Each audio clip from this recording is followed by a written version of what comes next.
Hello everyone, অনেক দিন পর তোমাদের সামনে একটা নতুন ব্লগ ভিডিও নিয়ে চলে আসলাম বন্ধুরা। আশা করছি তোমরা অবশ্যই আমার এই ব্লগ ভিডিওটা দেখবে।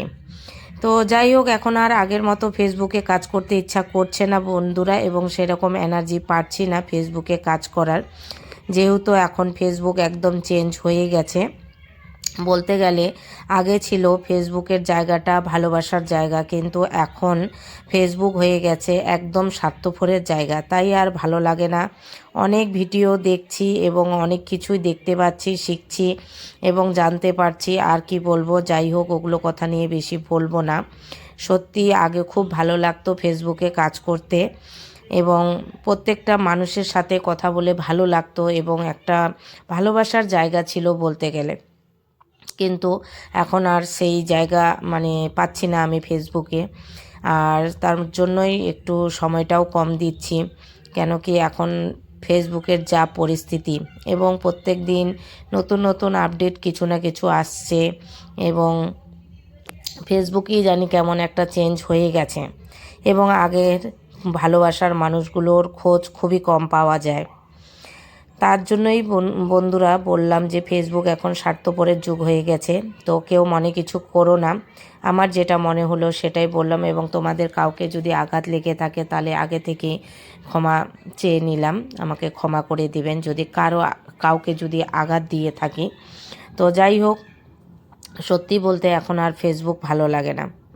তো আমি গিয়েছিলাম আমার মাকে নিয়ে, এই প্রথমবার। আমার মা এর আগে কখনো যায়নি ইসকন মন্দিরে, এবং আমি অনেকবার গিয়েছিলাম কিন্তু সেরকম ভিডিও করিনি। কিন্তু এইবার আমি ভিডিও একটু করেছিলাম, যেহেতু আমি মাকে নিয়ে গেছিলাম। আর মার এটা প্রথম যে আমাদের শিলিগুড়ি ইসকন মন্দিরে মাকে নিয়ে যেতে পেরেছি আমি, এবং সত্যি খুব ভালো লেগেছিল। আর যেদিন আমি গিয়েছিলাম সেদিন ইসকনের কীর্তন মেলা শুরু হবে, যেহেতু ওদিন অধিবাস ছিল। তো আমরা যাই হোক সন্ধ্যা কীর্তনটাও সেরকম করতে পারিনি, যেহেতু আমার বাড়ি থেকে ইসকন মন্দির মোটামুটি অনেকটাই দূরে, এবং আবার বাড়ি আসতে হবে। আর বাচ্চা রেখে গেছি, তাই পুরো কীর্তনটা তো হয়তো তোমাদেরকে দেখাতে পারবো না, কিন্তু অবশ্যই ঠাকুরের দর্শন তোমাদেরকে করাবো। এই যে এখন বাজে প্রায় 4টা। তোমরা যদি কেউ আসতে চাও, এক তো তোমরা সকাল টাইমে আসবা, তাহলে হয়তো তোমরা মন্দিরের দরজা খোলা পাবা। আর না হলে তোমরা 4টার দিকে, পুরো 4টার সময় দরজা খুলে দেয় ঠাকুরের দরজা, এবং তোমরা ঠাকুরের মুখ দর্শন করতে পারবে।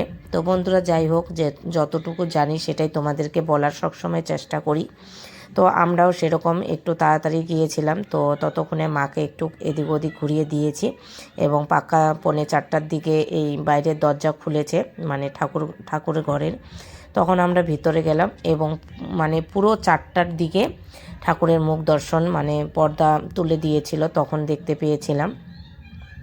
তো যাই হোক বন্ধুরা, তোমরা কারা কারা ইসকন মন্দিরে এসেছো আর অবশ্যই একটু কমেন্ট করে জানাবে। আর ইসকন মন্দিরে ঢোকার সাথে সাথেই কিন্তু জলদাপাড়ার এক দিদিভাইয়ের সাথে দেখা হয়েছিল আমার, এবং ওনারা আমার ভিডিও দেখে বলছিল আমার সত্যি খুব ভালো লেগেছে যে আমার ভিডিও দেখে এবং অত দূর থেকে এসেছে, এবং আমাকে ইসকন মন্দিরে দেখে খুশি হয়ে কথা বলতে আসলো। আমিও কথা বলতাম, সত্যি খুব ভালো লাগে ওই রকম যখন কেউ আসে।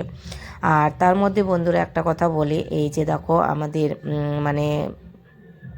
রাধা মাধবের এই যে পর্দা যখনই খুলে গেল, আর এত সুন্দর করে সাজিয়েছে, চোখ সরানো যাচ্ছিল না।